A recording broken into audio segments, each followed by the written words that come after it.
pomaže Bog, draga braćo i sestre Srbi. Hristos se rodi, vaistinu se rodi. Vidimo se u ovu novu godinu, ovu srpsku novu godinu u Beogradu. Održat ću pres konferenciju jer imam mnogo šta da objavljam. Ja sam Angelina Servskaja, bivša ne bivša monahinja Žička. Vidimo se za malo. Živeli!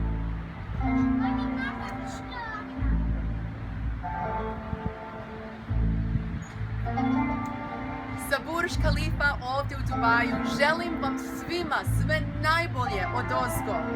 Neka vas dragi Bog blagoslovi, budite sretni, budite veseli, ne bojite se i ne sekirajte se. Ovo je naša sveta godina. Nek ste svi Bogom blagosloveni, vidimo se za malo.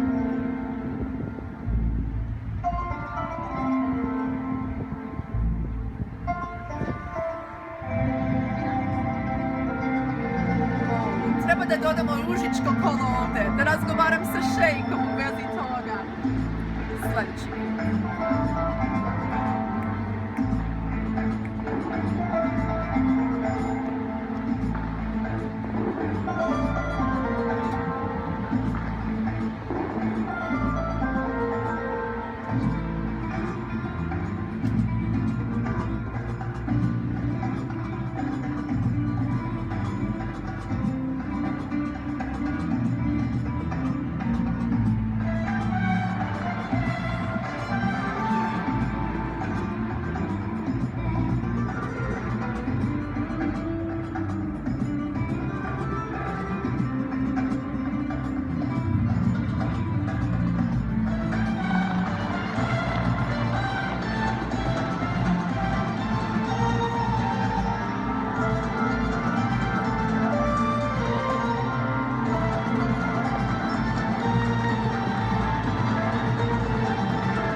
Živeli, sretna nova 2016.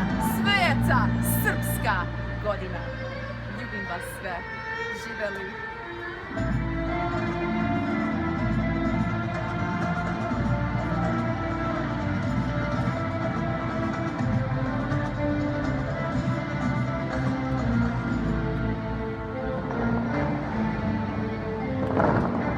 Živeli, moji dragi